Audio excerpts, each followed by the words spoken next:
Bienvenue dans Smart Bourse, l'émission qui vous permet de rester à l'écoute des marchés au quotidien sur Bismart à 17h chaque soir en direct pour la grande édition sur Bismart TV. Si vous nous suivez sur les box, à la télévision, à consommer sans modération en replay chaque jour du lundi au vendredi. Les replays sont à retrouver bien sûr sur bismart.fr ou en podcast sur l'ensemble de vos plateformes. Au sommaire de cette édition ce soir, l'Europe qui termine tranquillement une séance en l'absence des marchés des investisseurs américains qui sont restés fermés pour Labor Day aux États-Unis. Aujourd'hui, l'Europe qui va terminer sur une note légèrement négative après avoir passé pourtant une bonne partie de cette séance dans le vert. On se retrouve sur des baisses de 0,25, 0,30% pour les indices européens dans cette dernière ligne droite de cette séance. Le discours de Christine Lagarde a peut-être joué un rôle dans le renversement de la situation intraday, avec un discours qui prône toujours le retour à l'objectif d'inflation à 2% et la BCE reste attachée plus que jamais à l'atteinte de cet objectif. Je vous rappelle que l'inflation tourne à plus de 5%, toujours en zone euro sur un an pour l'inflation globale ou l'inflation sous-jacente. Nous avons eu les chiffres du mois d'août publiés la semaine dernière. La prochaine réunion de la BCE se tiendra le 14 septembre. Voilà donc pour la tendance du jour. Vous aurez les détails dans un instant avec Côme Dubois qui nous accompagne pour Tendance Mon Ami chaque début d'émission Smart Bourse. Et puis l'autre grand sujet qui est en train de monter et qui prend peut-être même un peu d'ampleur sur les marchés quand on voit la dynamique de rebond des matières premières et du pétrole depuis une dizaine de jours, ce sont les espoirs de relance de l'économie chinoise. Alors des espoirs qui ne sont pas nouveaux chez les investisseurs mais qui ont été plutôt déçus jusqu'à présent. Est-ce que ces espoirs pourraient être prochainement satisfaits? Les investisseurs sont peut-être prêts à prendre à nouveau ce pari. On a vu de belles progressions ce matin sur les marchés asiatiques. Discussion, débat à suivre avec nos invités de Planète Marché. Et puis dans le dernier quart d'heure de Smart Bourse, comme chaque lundi, nous retrouverons Pierre-Yves Dugas, notre correspondant américain, pour notre quart d'heure américain. Il s'agira d'évoquer les dossiers chauds de la rentrée pour Joe Biden, qui doit notamment faire face à un risque de grève massive dans le secteur automobile.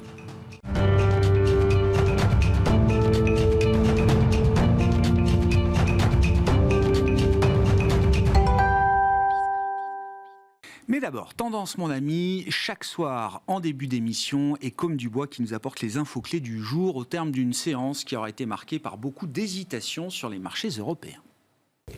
La bourse de Paris évolue sans tendance ce lundi 4 septembre. Aux États-Unis, Wall Street est fermée en raison du Labor Day, jour férié dans le pays. Du côté de la Chine et de Hong Kong, les marchés ont fortement progressé, tirés par de nouvelles mesures de soutien de Pékin en faveur du secteur immobilier. Du côté des valeurs, Thales progresse après que la banque d'investissement américaine Jefferies a relevé sa recommandation de conserver à achat sur le titre du groupe français d'électronique de défense. Parallèlement, Thales a remporté un contrat auprès de la compagnie de chemin de fer égyptienne ENR pour la modernisation d'une ligne de chemin de fer entre les villes du Caire et de Beni-Suef. À l'inverse, Saint-Gobain a reculé de plus de 3% au cours de la séance. Sous l'effet des prises de bénéfices, le titre affiche cependant la troisième meilleure performance du CAC 40 en 2023. Demain, les investisseurs prendront connaissance des PMI définitifs du mois d'août pour la zone euro, ainsi que de l'indice des prix à la production de la zone euro pour le mois de juillet. Tendance Mon Ami, chaque soir, les infos clés du jour sur les marchés avec Côme Dubois qui nous accompagne pour Smart Bourse.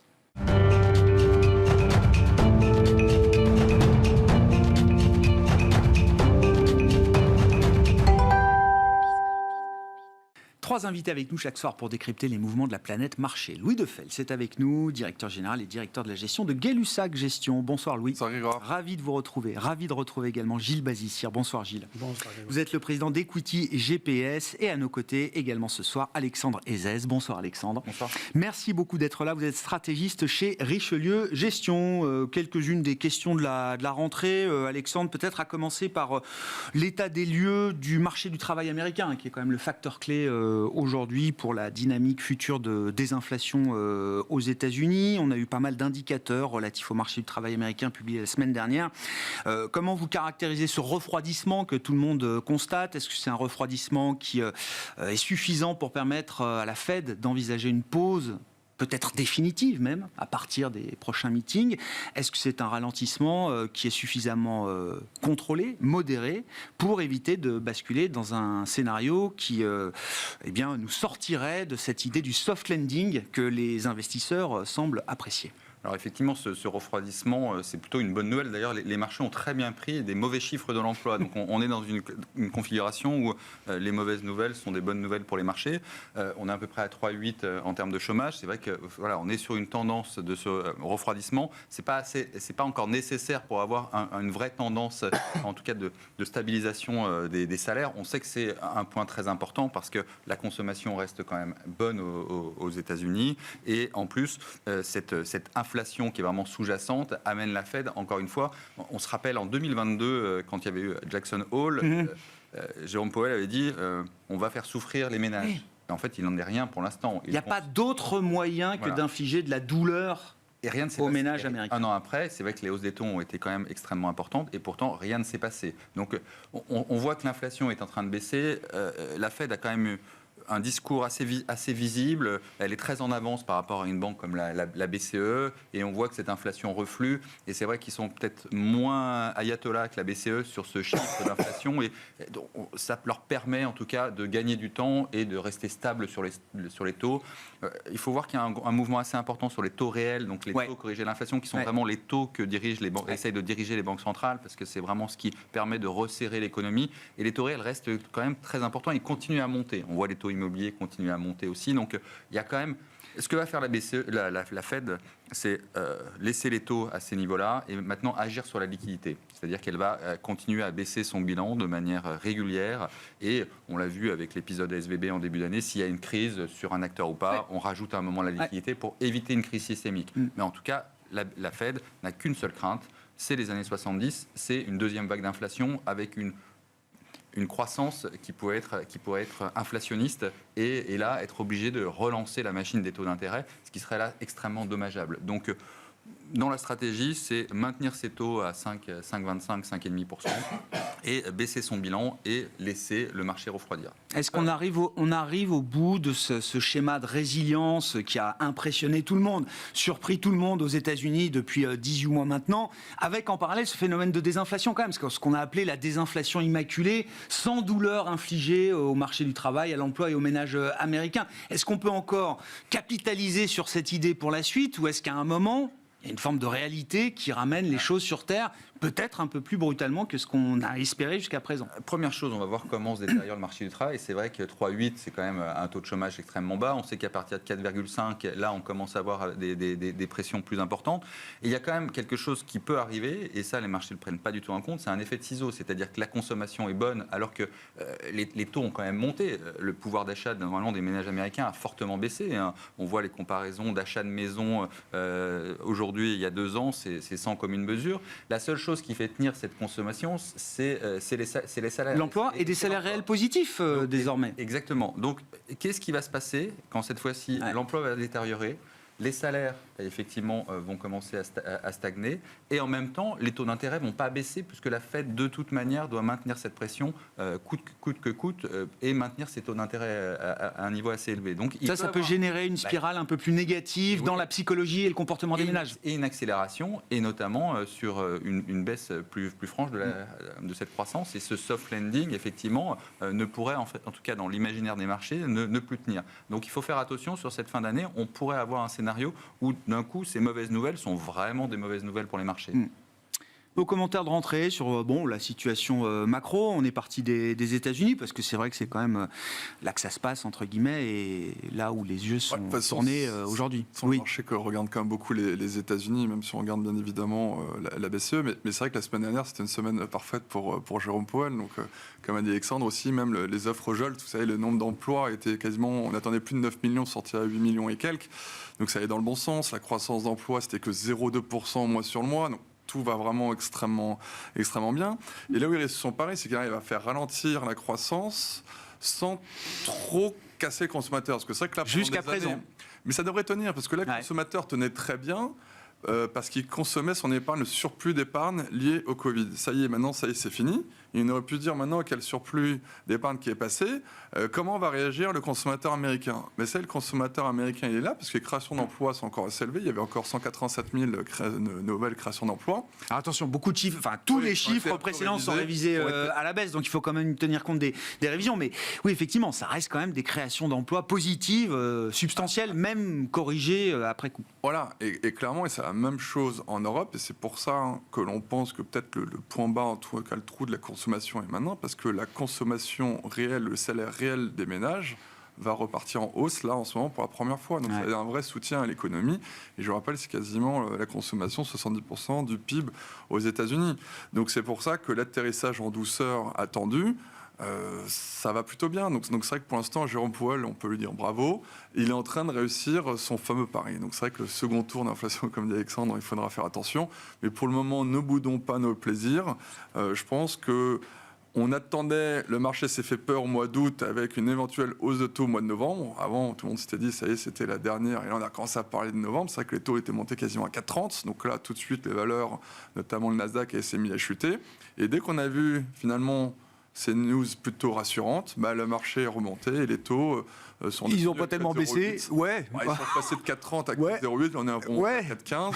Mais voilà, ils sont quand même plus hauts qu'au début de l'été ou à la fin du mois de juin. Voilà. Mais c'est vrai que, en tout cas, tout ça, ça règle un petit peu plus positif pour le marché action. Donc, on ne va pas bouder notre plaisir. Gilles, quel est le risque dont on va parler dans les prochains mois pour l'économie américaine? Est-ce que c'est le risque d'une récession ou en tout cas d'un scénario de soft landing qui serait un peu, débordé par un atterrissage un peu plus brutal que ce qu'on espère? Ou est-ce que c'est le risque d'une poursuite de la résilience, notamment du consommateur, des ménages américains, du marché du travail, avec le risque d'une peut-être nouvelle vague d'inflation? Alors personne ne sait, je précise tout de suite. Enfin, si quelqu'un le sait, je veux bien qu'il vienne ici nous en parler. Mais il y a beaucoup de risques, il y a toujours beaucoup de risques, et prévoir l'avenir que commenter le passé. Il y a un risque que vous n'avez pas évoqué, cela étant tout à fait réel, c'est quand même un risque de type de crispation supplémentaire de la société américaine pour des raisons politiques autour des deux candidats possibles aujourd'hui, envisagés, probables, mais que les Américains ne veulent pas. En gros, le ticket le plus probable encore aujourd'hui, enfin le ticket, la confrontation la plus probable, c'est Biden-Trump, et 70% des Américains n'en veulent pas. Donc, on est à plus d'un an de l'élection encore. Absolument, ça peut évoluer, tout à fait. Donc il y a quand même des risques de crispation encore des franges, je dirais. La tension d'une année électorale dans le contexte actuel, ça peut générer un grippage de l'économie, de la psychologie, du comportement des agents économiques. Et principalement au Congrès, et principalement autour de thèmes comme l'endettement, l'évolution de l'endettement, qui est quand même extraordinairement élevé aujourd'hui. Donc on stimule d'un point de vue fiscal de façon énorme à 6% de déficit de PNB, alors même que les banquiers centraux sont les pieds sur le frein sur les taux courts, mais également sur les taux longs via le quantitative tightening. Donc là, il y a un policy mismatch qui est vraiment compliqué à gérer, bien sûr, et qui augmente les risques. Voilà, bon, ça fait partie des risques, bien évidemment. Il y en a toujours, bien évidemment. Et au global, nous, dans notre façon de scorer le marché, au début août, on était passé en dessous de 2,5 ponctuellement sur 10 sur le marché mondial, avec des espérances de gains légèrement négatives. Et là, on est revenu à des ratings qui sont entre 3 et 4 pour les marchés développés et pour le monde, un peu plus constructifs et avec des espérances de gains raisonnablement favorables à un chiffre, avec des plus à un chiffre. Sur la zone des pays développés, on a toujours un intérêt particulièrement positif et relativement plus positif sur certains pays émergents comme l'Inde et le Brésil. Le pétrole vous intéresse, Gilles. Je vous laisse la parole sur ce sujet. Pétrole, matière première, ça repart depuis 10 jours. Il y a eu un petit point bas marqué au cours du mois d'août, mais ça repart assez fort. Là encore, je fais le lien, inflation par les matières premières. Avec des effets de base qui sont peut-être derrière nous aussi sur cet aspect-là, qui ont fait quand même beaucoup baisser les indices d'inflation et aux États-Unis, mais surtout en zone euro. Est-ce qu'il faut se méfier de la suite ? Oui, ça fait partie des risques. Vous savez, nous, on regarde une forme de corrélation entre le pourcentage du PNB mondial de dépenses de pétrole. Donc c'est la consommation mondiale de pétrole multipliée par le prix du baril, tout simplement, comparé au PNB mondial, tout ce qui est produit dans le monde. Et aujourd'hui, on est à 3,1, 3,2%. C'est légèrement au-dessus de la moyenne depuis 1974, donc depuis le premier choc pétrolier. Mais c'est encore constructif. Ce sont des niveaux qui ont été suivis en règle générale par une hausse à 12 mois moyenne du MSCI World, de l'indice mondial des actions, avec principalement des pays développés d'ailleurs, exclusivement des pays développés, qui sont plutôt consommateurs donc de pétrole, en moyenne, une hausse de 8%. Donc c'est également constructif. Les niveaux vous voyez là, actuels, c'est croissance positive et c'est market positif.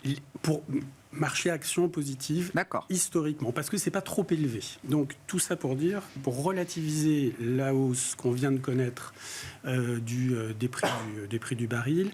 Et moi j'aime bien l'analyser en écrêtant un petit peu à la fois la crise du Covid, qui était très très inhabituelle en termes d'effet sur l'économie mondiale, mais également le pic lié au durcissement du conflit russo-ukrainien. C'est pas la guerre avait commencé bien avant le début de l'année dernière. Mais si on érase, si on oublie le pic sur le pétrole des derniers événements russo-ukrainiens, en fait on a une hausse régulière. Et cette hausse régulière, on peut l'analyser de deux façons. La première, c'est de dire attention, c'est inflationniste. C'est vrai, mais c'est vrai sur l'inflation, je dirais, nominale. Oui. La plus réellement et plus fondamentalement... C'est parce qu'il fait une inflation endogène, jusqu'à un certain point. Parce que, jusqu'à un certain point, absolument. Mais tant que c'est à des niveaux corrects, pas excessifs, tant que ça ne casse pas l'économie mondiale, et c'est le cas aujourd'hui, beaucoup de parties prenantes ont intérêt à ce que ça continue de monter. Les pays exportateurs, les pays du Golfe, mais également, dans une certaine mesure, les banquiers centraux, parce que ça contribue à ralentir l'économie et à ralentir le pouvoir d'achat et l'évolution du pouvoir d'achat des ménages. Je comprends. Voilà. Donc, c'est pas si négatif que ça. Et nous, on a des espérances de gain sur beaucoup de valeurs pétrolières supérieures à celle qu'on a sur la moyenne des marchés des pays. Surtout que c'est un secteur qui a vraiment subi le contre-coup de la performance extraordinaire de 2022 et qui n'est pas du tout un des secteurs sur lequel il fallait miser jusqu'à présent au cours de cette année 2023. Thématique matières premières, le lien avec la Chine, le risque de résurgence de l'inflation, c'est vous qui l'évoquiez, Alexandre. Alors moi je me suis en début d'année, tous les économistes nous disaient la Chine, rouverture sanitaire, vous allez voir la revanche des consommateurs chinois, vous allez voir ce que ça a donné. Espoir déçu, et aujourd'hui les mêmes économistes nous disent n'attendez pas de relance, il se passera rien. La Chine est finie. C'est fini, c'est terminé, c'est mort. Le game est plié, on m'a dit. C'est assez incroyable. J'aime bien comme on change de monde en quelques mois. En quelques mois, c'est vrai que la Chine aurait dû rebondir un peu plus. Ça c'est vrai. Sur le modèle de l'Europe et des États-Unis, même à une moindre mesure, ça s'est pas véritablement fait. Après, contrairement aux États-Unis et en Europe, il y a ce problème immobilier en Chine qui a un peu tout cassé. Et c'est vrai que les plans de relance... En fait, pour l'instant, la Chine est très timide dans les plans de relance. Mais elle a vraiment un sujet. C'est que chaque fois qu'elle a fait des plans de relance, notamment en 2014, etc., en fait, ça a créé de la spéculation. Notamment des bulles immobilières, des bulles sur les marchés. On se rappelle le marché chinois qui avait monté de 100 ou 150% quasiment en entrée. Bon, donc... elle ne peut pas lancer un plan de relance massif, puisque sinon ça irait directement dans l'immobilier, dans les marchés, et donc ça recrée cette fois-ci un système systémique pour les banques en général et l'économie l'économie. Alors donc elle est dans une situation un peu compliquée. En même temps, elle ne peut pas le faire véritablement agir trop, puisque pour l'instant la Fed est encore en train de resserrer. Resserrer, elle est le pied sur le frein. Donc, si elle fait trop, son yuan, en tout cas si elle baissait les taux, son yuan partirait dans des situations. Donc, il faut qu'elle stabilise. D'ailleurs, on voit que le yuan se stabilise. Tout est fait depuis 15 jours. C'est pour ça que ça va mieux, d'ailleurs, parce que la Chine, dès que le yuan se stabilise, ça va mieux. On a vu en juillet, après la réunion du Politburo, le yuan avait commencé à remonter. Et là, les marchés, on avait pris peut-être 10-15% sur les marchés chinois qu'on a reperdu au mois d'août. Mais en tout cas, il y a vraiment une volonté de stabilisation de la monnaie. Et il faut que la Fed arrête de dire on arrête la hausse des taux. Donc ça, c'est le premier signal pour vraiment voir redémarrer la Chine. Après, les plans de relance, elle va les mettre en place, mais doucement. Et quand on analyse ce qui s'était passé en novembre dans la crise immobilière, dans la première crise, finalement, c'est une continuité, et, elle va attendre que les acteurs détruisent c'est ça. pour faire repartir. Que le marché soit assaini. Enfin, que les acteurs du marché immobilier, ceux qui doivent disparaître, disparaissent, et ceux qui peuvent rester, restent assainis. Voilà, et ça fait un désendettement, et on sait que très bien le désendettement, quand on regarde sur la crise immobilière aux États-Unis, le désendettement, il s'est fait par les défauts. Enfin, c'est pas des gens qui remboursent comme ça. Donc, de toute manière, il faut des défauts pour repartir dans une situation, et surtout pas laisser des acteurs qui devraient mourir vivre, parce que ce ne serait pas possible. Donc, elle est en attente. On sait que ça va se passer. La seule chose, c'est que ça devait se passer effectivement en juin, ça prend du retard, et en même temps, donc ça crée un doute sur la volonté de Xi de faire redémarrer l'économie, et pourtant, il faut qu'elle redémarre. Après, pour vous, c'est une question de calendrier, en fait. C'est une question de calendrier. Et la véritable question, c'est encore une fois, c'est l'effet ciseau, c'est savoir si la Chine redémarre trop vite, parce que finalement, ça nous a bien arrangé que la Chine ne démarre pas. La déflation en Chine, elle l'a importée, et on a vu sur les matières premières, même si le pétrole remonte, finalement ça a créé une moindre pression supplémentaire sur nos prix. Donc pour nos économies, pour les banquiers centraux occidentaux, c'est du pain béni. Si c'est plus le cas, là on va avoir une situation un peu plus délicate. Donc c'est pour ça que finalement le marché chinois, il ne faut pas le laisser, il faut pas le mettre dehors, parce qu'il y a eu beaucoup d'outflows, quasiment, il y a un nombre d'investisseurs internationaux qui sont sortis de la Chine en disant effectivement le jeu est plié. Plus jamais. Plus jamais. Bon, c'est vrai que ça baisse depuis un certain temps, et c'est là où il faut véritablement s'y intéresser. Avec des valorisations, on atteint des niveaux, effectivement, un décalage entre les marchés occidentaux, encore plus le marché américain, et le marché chinois, qui est très très important. Donc si on avait même finalement une récession, en tout cas une vision un peu plus sombre de l'économie, et finalement la Chine sera plus à même de résister, puisque c'est elle qui a la plus de capacité de mettre en place soutenir. à soutenir. On verra, il y a un rendez-vous, alors normalement autour de mi-octobre, on aura un plénum du comité central du Parti communiste chinois, logiquement dédié à l'économie, c'est ce qu'on m'a expliqué. Oui, ils vont dire qu'ils vont tourner vers la consommation, ils le font, ils le font toujours, mais en tout cas, ça peut donner confiance, et une feuille de route dont ont besoin les investisseurs. Louis, vos commentaires, et puis un mot des marchés européens. Le constat qu'on peut dresser à ce stade, c'est que moi je prends le Stock 600 comme référence, qui fait plus rien depuis le mois de mars. Juste une petite parenthèse pour dire ce que disait Alexandre, c'est vrai qu'on l'a vu sur les PPI manufacturiers allemands. Les PMI Les PMI allemands, les enquêtes d'activité manufacturiers, et surtout les prix importés étaient en chute de 8%, je crois, le mois dernier, ce qui était du jamais vu. Donc on voit que la déflation importée de Chine a bien aidé. Mais c'est vrai que nous, en tant qu'investisseurs sur l'Europe, c'est vrai que la thématique du début d'année, c'est vrai que nous, on n'investit pas chez Gulsac Gestion directement en Chine, mais il y avait une thématique assez facile, c'était d'investir dans les sociétés européennes exposées en Chine, donc les L'Oréal, les Richemont, les Infineon, Mercedes, etc. Il avait très très bien marché. Et là, on a refait le point encore tout à l'heure. Là, toute la surperformance est complètement au tapis. Passé. Ça risque, sur les publications du T3 à venir, attention, parce qu'il y a des effets de base assez élevés, et surtout le Forex, le change, est parti dans le tapis. Et donc ça va peut-être donner des opportunités pour revenir sur ces valeurs, sur la thématique, on va dire, européenne en Chine, parce que je suis assez en ligne avec ce qu'a dit Alexandre. C'est au contraire assez intelligent qu'ils n'aillent pas à fond, parce que sinon ça irait directement dans l'immobilier. Donc là, ils éteignent juste les feux, faire ce qu'il faut, donc c'est plutôt assez intelligent. Si on revient sur le côté de l'Europe, donc c'est assez ce qui est intéressant, même si Christine, elle est un peu plus arc-boutée que notre ami Jérôme Powell, au moins la croissance ralentit plus en Europe qu'aux États-Unis. Ah, ça oui. Néanmoins, les bénéfices par action tiennent bien, et le consensus est toujours à zéro, on devrait rester à zéro, je pense, cette année. Mais ce qui est assez intéressant, c'est une thématique chère à Jean-Pierre Petit, je peux le nommer. Bien sûr. C'est Les cahiers verts de l'économie. Ouais, les cahiers verts de l'économie avec qui on travaille également, c'est la productivité. Je crois qu'il faut, même si on est en faible croissance, il y a énormément de sociétés qui ont gagné énormément de gains de productivité post-Covid. Là, on a assisté à un déjeuner avec les patrons de Vinci la semaine dernière, et ils nous disaient que grâce au Covid, ils ont pu enlever tout le gras non nécessaire, on va dire, tous les gens qui ne servaient pas à grand-chose, et ils ont gagné des points de marge. Et c'est vrai qu'il y a quand même beaucoup de sociétés entre le télétravail et la productivité qui est là, donc c'est vrai que c'est quelque chose qui est extrêmement difficile à mesurer. On nous dit que même si l'année prochaine, il y a une très faible croissance, qui est vrai, je pense peut-être à 1%, il ne faut pas s'attendre à grand-chose, mais je pense que les marges, avec leur productivité, peuvent encore améliorer un petit peu leurs marges, donc leur croissance des bénéfices par action. Donc, comme disaient les économistes, la productivité, on la voit partout, sauf dans les chiffres macro. Mais c'est pas grave. Hein. Non, mais dans les entreprises micro ou sectoriellement parlant, Voilà. ou spécifiquement parlant d'une entreprise à l'autre, il y a des gains de productivité éprouvés aujourd'hui dans ces entreprises mondialisées, cotées, etc. C'est pas parce qu'on les voit pas dans les chiffres macro agrégés qu'il n'y a pas de gains de productivité réalisés sur le terrain par des entreprises. C'est vrai que, comme vous dites très justement, on le sait toujours après, on le sait toujours Oui, après. oui, bien sûr. C'est très difficile à mesurer, etc. Mais pour une entreprise, c'est quelque chose de beaucoup plus concret. Clairement, c'est ce que Vinci nous a clairement fait comprendre, et c'est pour ça que Vinci est une société que l'on aime beaucoup, surtout dans l'énergie, et c'est complètement booming dedans. Mais même si on prend notre secteur, c'est vrai que c'est plutôt les secteurs cycliques qui ont beaucoup souffert, la chimie, la construction. Mais c'est vrai que si on retire les autres secteurs, ça a plutôt bien marché. Donc nous, c'est pour ça qu'on est toujours relativement confiants sur le marché action, que ce soit américain ou européen. Parce que on n'est pas loin du point bas. Vous avez vu les ISM manufacturiers, ça fait 9 mois consécutifs que ça en baisse aux États-Unis. Mais ça y est, on est en train de remonter sur un point bas.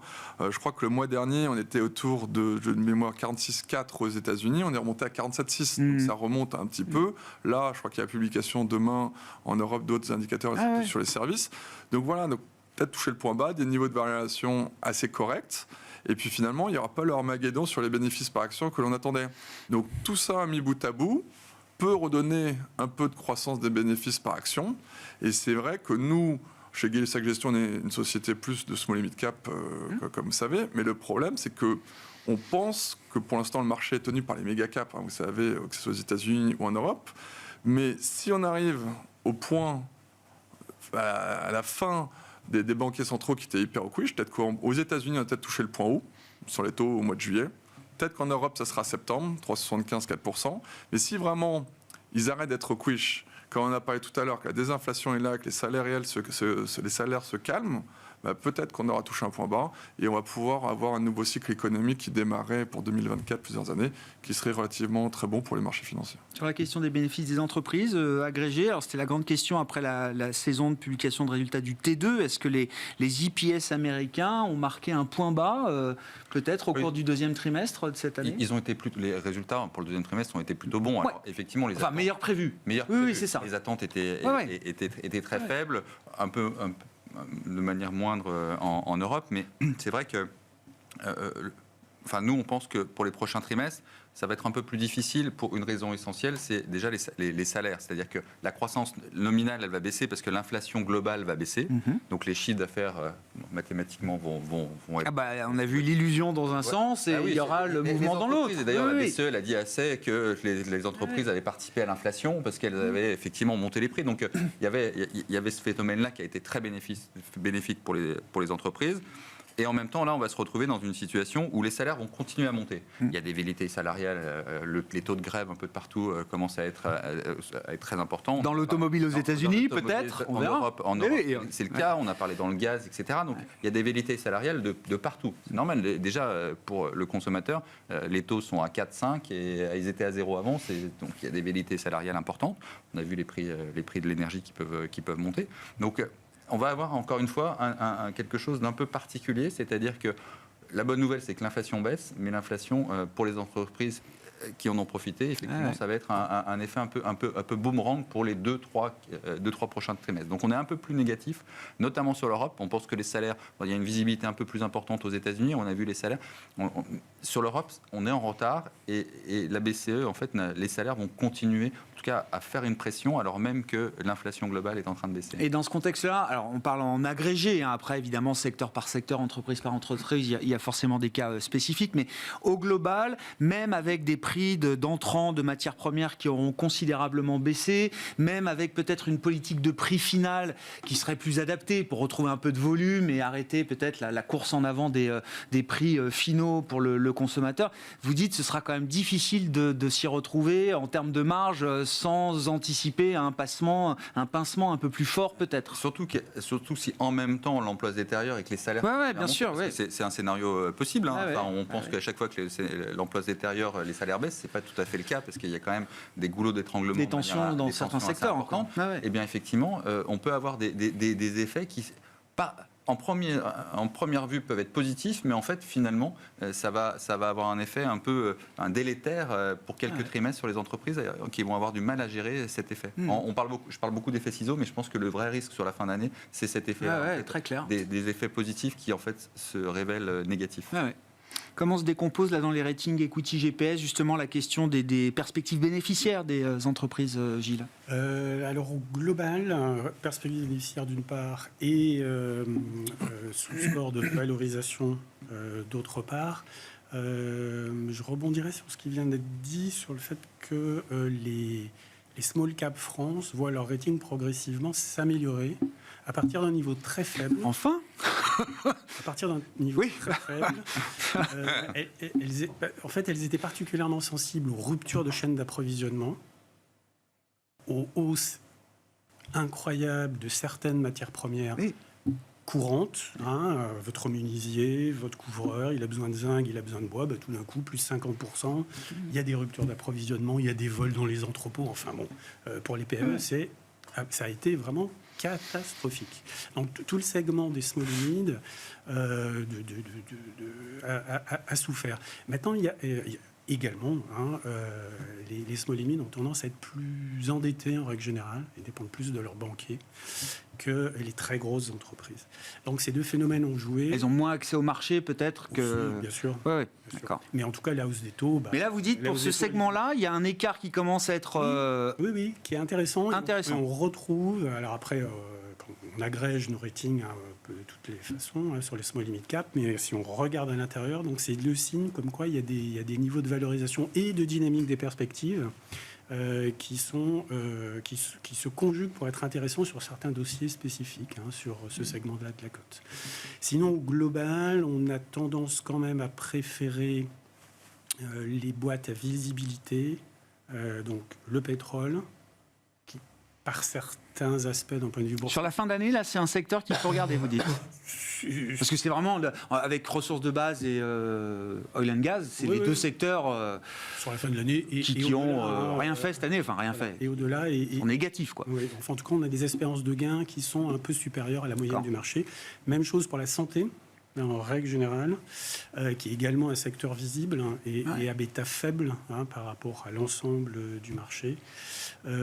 Et on a certaines valeurs de consommation plutôt de base d'ailleurs qui sont également plutôt intéressantes. Intéressant. Donc revenir sur des dossiers un peu value, quoi, pour dire les choses visibles ou sur lesquels ou qui ont mangé leur pain noir entre guillemets. Ces derniers mois.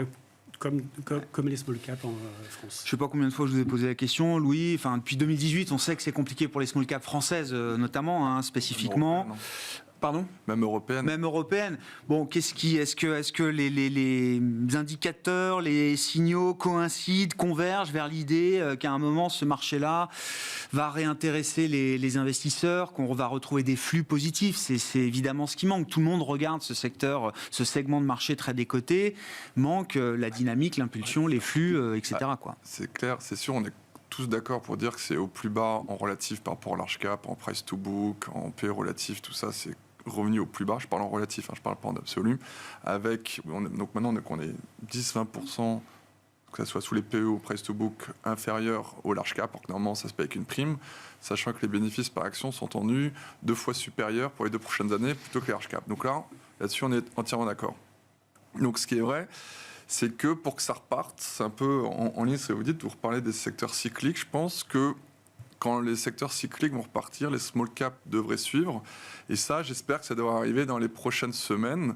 Parce qu'en effet, ce que disait un peu Alexandre justement sur l'augmentation de salaire, les pincements de marge, c'est arrivé très justement sur toutes les valeurs cycliques. Je me rappelle, dans l'automobile, ils n'arrivaient pas à passer l'hausse de salaire, ils se sont pris le double squeeze dans les petits équipementiers automobiles dans lesquels nous sommes, par exemple, qu'on suit comme Aquel dans les small caps françaises. Ouais. C'était un bain de sang. Mais tout ça, j'ai envie de dire, ça y est, le marché est au courant, les niveaux de valorisation sont vraiment à fond. Mais ce qu'il faut, c'est juste qu'il y ait des flux qui reviennent. Et pour que les flux reviennent, il fallait qu'on touche le point bas de l'économie. Et clairement, quand on regarde les ISM manufacturiers, ça, on les a touchés. Les PMI des services, ça y est, on commence à être sous les 50. Le ralentissement économique tant attendu, on y arrive. Et donc, c'est pour ça qu'il y a eu une petite mauvaise nouvelle au mois d'août. Quand les taux sont remontés, les small caps se sont repris une douche, alors qu'elles avaient arrêté de sous-performer. Ouais. Et là, je pense qu'avec la semaine dernière, maintenant, je pense qu'elles vont arrêter de sous-performer pendant certaines périodes. Mais il faudra attendre vraiment des banquiers centraux plus dovish ou qu'ils arrêtent d'être quiche, et surtout des points bas macroéconomiques. Parce que comme ça, les gens pourront se projeter. Et en effet, les valeurs cycliques, celles qui ont le plus souffert, et on continue de réfléchir pour la première fois depuis longtemps à remettre en effet peut-être des sociétés cycliques en portefeuille, et donc des small caps. Alexandre, dans une stratégie action, dans une allocation globale, est-ce que c'est le moment déjà de remettre des small et mid cap dans la perspective de jours meilleurs? Je sais que la question du timing est toujours compliquée, mais c'est quand même le sujet. Ou est-ce qu'on est plus à l'aise avec des grandes capitalisations, les 7 magnifiques ou d'autres aujourd'hui? Chez Richelieu, on est passé un peu plus prudent sur les actions. Au global, au global. Donc, et on est plutôt en termes de visibilité. Alors sur les small caps, on pense qu'effectivement, un point bas, ne serait-ce qu'en termes de valorisation, parce qu'il y a un moment, les flux, notamment sur les grandes caps qui ont vraiment surperformé avec des valorisations qui sont importantes, où il va y avoir vraiment des arbitrages faits, il ne faut pas beaucoup de grandes caps pour aller sur les small caps. Non, mais voilà. Ouais, je comprends. Donc, il y a un moment où les investisseurs vont se repositionner sur la valeur, ne serait-ce que paradoxalement pour être défensif suite à un abaissement des valorisations. Donc, nous, sur les small caps, effectivement, en Europe, c'est une stratégie qu'on aime bien, même par rapport aux grandes caps, aux grands indices actuellement. On pense que le manque de visibilité sur l'Europe, ne serait-ce que monétaire, on pense que c'est vraiment un sujet. Ouais. Et ça va être vraiment... il y a un risque de stagflation en Europe qu'il n'y a pas aux États-Unis, par exemple. Ça, pour nous, c'est quelque chose dont on parlait beaucoup en début d'année. Ouais. On n'en parle plus du tout, mais il peut revenir sur le devant de la table. En termes géographiques, nous, on préfère encore les États-Unis parce qu'il y a cette visibilité. L'IA, c'est une vraie révolution. Hein. La hausse du marché américain, c'est en partie lié à l'IA et effectivement à tout cet environnement qui a été porteur pour les flux. Et puis, en plus spéculatif, mais on reste positionné sur la Chine parce qu'il y a le levier. Ouais, un peu comme les small caps. Hein. Les valorisations en Chine, elles sont au tapis. Et finalement, c'est des segments où on se retrouve protégé aujourd'hui avec. Que personne n'en veut. Oui, c'est ça. Non, mais c'est la protection. En fait, c'est que personne n'en veut et les valorisations sont basses. Donc, en fait, il y a un effet de levier en tout cas beaucoup plus important par rapport à des chiffres, des croissances à un chiffre que vous donniez tout à l'heure. Effectivement, il y a des croissances potentiellement à 2 chiffres sur ces marchés-là. Donc, on va privilégier ça. Et puis l'Europe, on va un peu mettre de côté, le gros marché européen, on va un peu mettre de côté à court terme. Voilà. Novo Nordisk ? Bah oui, parce que alors il y a l'Europe de l'euro et puis il y a aussi le Danemark qui est hors zone euro mais qui est intégré dans les indices européens comme le Stoxx 600 bien sûr. Et donc c'est le grand retour de la pharma sur le podium des capitalisations boursières. Fut un temps où on avait du Sanofi ou des valeurs suisses, etc. Puis il y a eu Nestlé, Total aussi est passé par là, bien sûr. On a eu le match LVMH-ASML également, là, ces derniers mois. Et maintenant, c'est le match LVMH-Novo Nordisk. Oui, on peut le regarder. La performance de Novo Nordisk a été spectaculaire. Si on prend un peu de recul, les marchés d'Europe développés hors zone euro représentent autant que la zone euro, en capitalisation boursière, en masse. D'accord. J'avais pas ça en tête. Donc vous prenez les Nordiques hors euro, la Suisse, d'accord. Et le UK.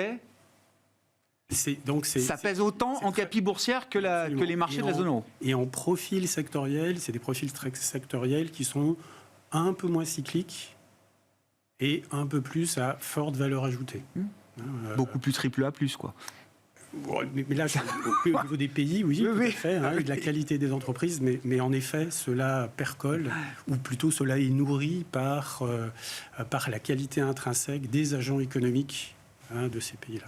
Donc oui, donc Novo Nordisk, qui est une boîte mondiale, il se trouve qu'elle est basée au Danemark. C'est pas une surprise, parce que le Danemark est un peu une pharmacie vallée.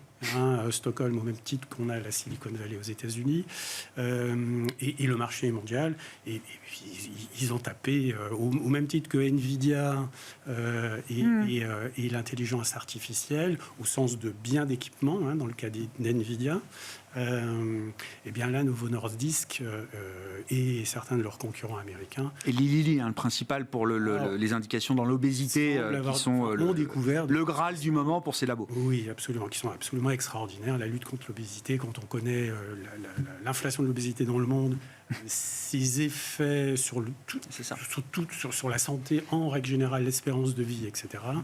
Ils ont le progrès de l'humanité se voit sur des perspectives qui sont vraiment extraordinaires. D'un point de vue de nos ratings, on a un rating de 5 sur 10, donc elle n'est pas elle n'est pas anormalement très chère, selon nous, ou en tout cas son mix entre cherté d'une part, là où elle est chère, mais dynamique des perspectives relatives d'autre part, là où c'est parmi les meilleurs dans le monde, est très intéressant, au même titre qu'NVIDIA. Et ce qu'on peut dire en faveur même de Novo Nordisk, c'est que son business model et sa perspective de croissance de chiffre d'affaires est sans doute moins volatile, moins cyclique que celle de NVIDIA, dans un autre secteur bien sûr. Parce qu'NVIDIA, on se peut poser des questions le jour où les centres de serveurs seront équipés. Vous pensez déjà à la saturation des serveurs en GPU NVIDIA? Juste à l'effet de base. Ils n'arrivent même pas à tous en acheter aujourd'hui. Bien sûr, mais juste l'effet de base, une fois qu'on... je comprends, bien avant sûr. Même d'être à 100%, quand on continue de s'équiper, le taux de croissance baisse. Alors que le problème de l'obésité de l'humanité, là, il est en croissance structurelle. Et vraiment, c'est assez fantastique.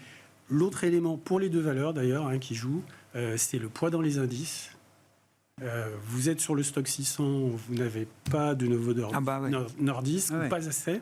Eh bien, il faut que, pour des raisons de risk management, il faut en acheter, ne serait-ce que pour maintenir votre sous-pondération. Oui, donc, ça nourrit un flux secondaire un effet boule de neige très important de hausse, comme ce qui a été le cas sur Nvidia. Bon, ça nous sort un peu des small caps, du coup, Novo Nordisk, c'est 400 milliards maintenant. C'est vrai que ce qui est impressionnant sur Novo Nordisk, vu la taille, c'est qu'elle a le comportement de révision de croissance de bénéfices par action d'une small cap. Je m'explique, c'est que normalement, quand vous êtes un tel mammouth, il n'y a que les valeurs américaines qui nous avaient habitués à faire des croissances de 20, 30, 40% de croissance de bénéfices par action, alors qu'avec des capis de 1000 milliards. Novo Nordisk, c'est pareil, parce que vous êtes qu'au tout début de l'histoire, parce que bien évidemment, le marché américain a explosé.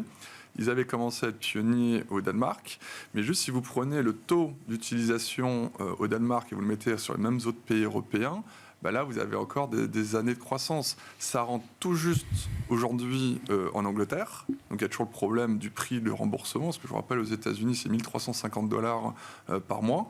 Donc aujourd'hui, il y a eu beaucoup d'études qui ont été faites, donc ça va pouvoir aider au remboursement. Donc ça va être un autre effet de levier de croissance. Mais le vrai problème, c'est qu'aujourd'hui, c'est l'offre. C'est qu'il n'y a absolument pas assez d'offres par rapport à la demande. Donc aujourd'hui, vous êtes dans très très peu de pays mondiaux. Donc vous imaginez juste si l'offre arrivait à suivre. Aujourd'hui, vous avez une dynamique de révision à la hausse des bénéfices par action. Aujourd'hui, le consensus 2024-2025, il suffit qu'il y ait l'offre suive un peu plus pour être révisé largement entre 30 et 40%. Donc c'est ce qui entretient la hausse. Et aujourd'hui, c'est vraiment un autoroute, cette valeur. Oui, surtout qu'ils sont en train, et ça c'était aussi l'annonce du mois d'août, au-delà des effets de réduction du poids, alors qui sont déjà largement avérés, effectivement, je crois qu'on a une perte de poids jusqu'à 20 ou 25% chez les médicaments de Lilly ou de Novo Nordisk, il y a maintenant les bénéfices sur les risques et les pathologies associées. Donc ça commence par le risque cardiaque, là on a vu ça dans les résultats de Novo, et demain, pourquoi pas, peut-être sur d'autres pathologies, d'autres risques associés justement à cette problématique de l'obésité. Et là, ça prend une dimension encore différente. C'est une super valeur et surtout si on parle de la maladie d'Alzheimer aussi, pour plus tard, ils sont déjà en train de travailler dessus. Nouveau donc ça y est, ils ont des relais de croissance quasiment alors que c'était... Bon, ça a toujours été une magnifique valeur de croissance, ils ne sortent pas de nulle part, hein, mais c'est vrai que c'était souvent un des points de faiblesse, c'était le monoproduit dans le diabète, avec effectivement une dépendance, en tout cas une indication à un marché très spécifique par rapport à des pharma plus diversifiés. Ça nous dit quelque chose de voir sur le podium, c'est cette évolution du classement, Alexandre, on a connu l'époque où c'était des Total, des Sanofi, etc. Là, maintenant, bon, il y a toujours LVMH, bien sûr, mais il y a aussi du ASML, il y a du Novo Nordisk, c'est un peu nouveau dans le paysage européen. Oui, puis il y a des beaux leaders mondiaux. Ah bah. On ne peut pas dire qu'LVMH c'est une valeur française, en fait, elle attire des... On est en train de faire ce qu'a bien réussi les Américains, c'est-à-dire que de créer des valeurs mondiales qui attirent des investisseurs internationaux. En européen, on achète de Apple, Google, Alphabet, etc. Ben là, en fait, le japonais, l'américain, il achète du Novo Nordisk, il achète du LVMH, et donc c'est bien pour la cote. Après, effectivement, on peut reprocher qu'on ne va pas sur les small caps, etc., mais sur les indices, mais il n'empêche que ça continue. C'est ces valeurs-là qui continuent à attirer des flux et qui donnent confiance à la zone sur long terme. Ça va au-delà du code postal Europe, quoi. Voilà. Merci beaucoup, messieurs. Merci d'avoir été les invités de Planète Marché ce soir. Alexandre Ezès, Richelieu Gestion, nous accompagnait aux côtés de Gilles Bazissière, Equity GPS, et Louis de Fels, Gay-Lussac Gestion.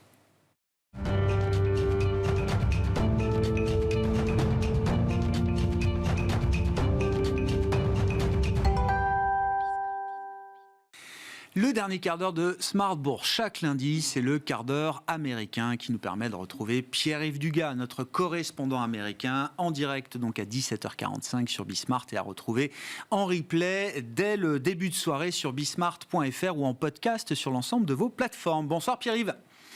Bonsoir, mon cher Grégoire. Happy Labor Day. Et oui, bah tiens, un mot du Labor Day. Pourquoi est-ce que c'est le 4 septembre, le Labor Day aux États-Unis, Pierre-Yves ? Oui, parce qu'on n'est pas communiste, on est capitaliste. Et puis c'est pour célébrer d'ailleurs une catastrophe sociale. La police a tiré sur des grévistes à Chicago, je crois.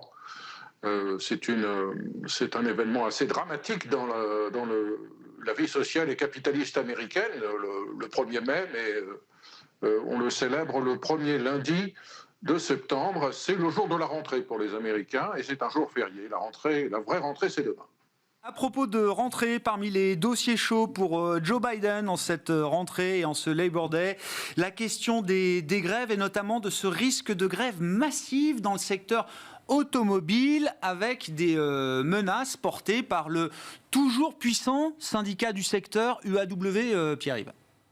Oui, Joe Biden vient de dire que ça ne l'inquiétait pas du tout et qu'il n'y aurait pas de grève. Naturellement, il n'en pense pas un mot, il ne peut pas dire autrement parce que tout le monde est convaincu qu'il va y avoir grève.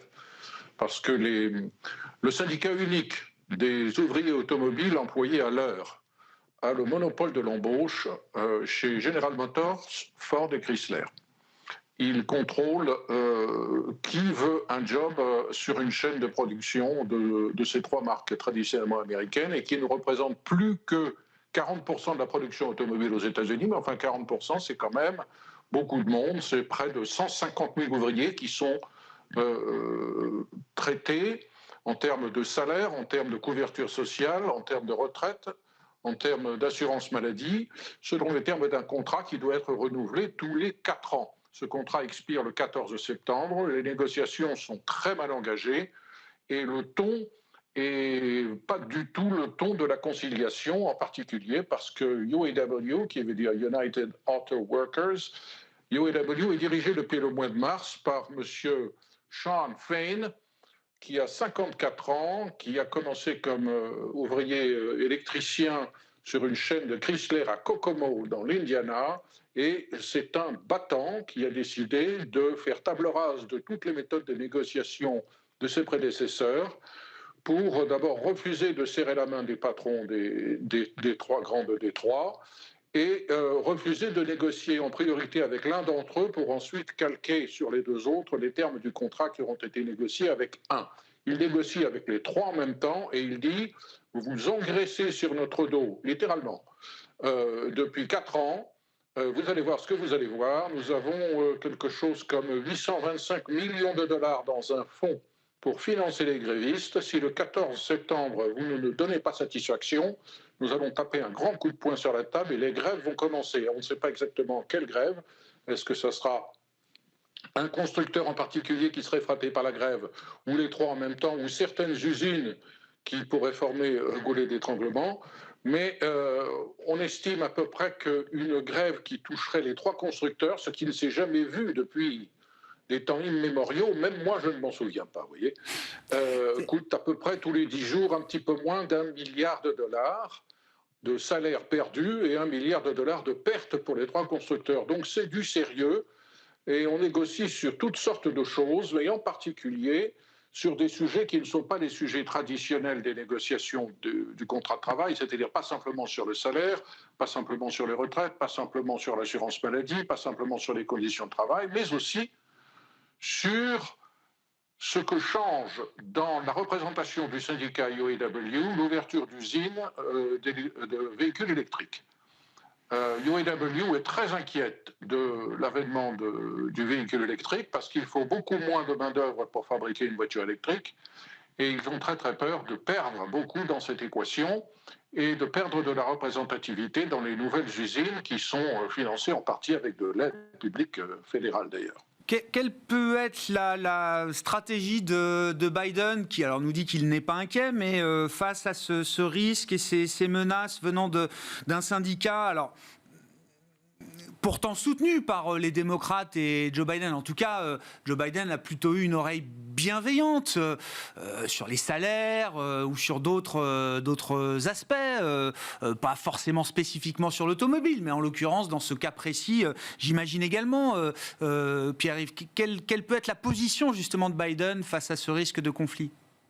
Alors, pour le moment, Joe Biden, non seulement vient de nous dire qu'il n'était pas inquiet des risques de grève, mais son message est les travailleurs automobiles méritent un nouveau contrat qui soit conforme au niveau de vie d'une classe moyenne. C'est un message électoral. UAW et M. Shawn Fain, pour la première fois, là encore depuis des temps immémoriaux, a refusé d'apporter son soutien à Joe Biden. Je pense qu'il le fera in fine l'an prochain quand les élections approcheront. Mais UAW est très très inquiète de son statut dans ces nouvelles usines et dans cette nouvelle technologie automobile qui est en train de croître. Donc les relations ne sont pas très bonnes. Alors que, vous avez raison de le dire, et on ne le dit pas assez souvent, Joe Biden est de très très loin le président américain qui a été le plus gentil, qui est allé le plus loin pour séduire les syndicats. Il est allé encore plus loin que Donald Trump. Et comme on pense que Donald Trump va être son adversaire, il y a une très très forte rivalité là à celui qui tiendra le discours et le plus de promesses favorables aux syndiqués. Et puis, ne l'oublions pas, il y a un contexte macroéconomique qui est favorable à des concessions très fortes que pourraient devoir faire les constructeurs américains, à savoir qu'un des trois constructeurs gagne pas mal d'argent en ce moment. General Motors a gagné en 6 mois 5 milliards, Ford 3,7 milliards. Stellantis, qui est propriétaire de Chrysler, a gagné quelques 12 milliards de dollars. Et le message auprès de la base de UAW, qui est de dire, vous voyez, ils n'ont jamais gagné autant d'argent, les patrons de ces sociétés sont extrêmement riches, et nous avons des miettes. Ils demandent 46% d'augmentation en 4 ans, et un retour à la semaine de 32 heures. On a vraiment l'impression que d'ici le 14 septembre, une grève sera annoncée probablement chez Stellantis parce qu'il semble que Chrysler ait de très très très mauvaises relations avec UAW, notamment à propos d'une usine dans l'Illinois qui a été fermée et que le syndicat voudrait voir ouvrir. Ah, très intéressant à suivre, on suivra ça avec vous évidemment.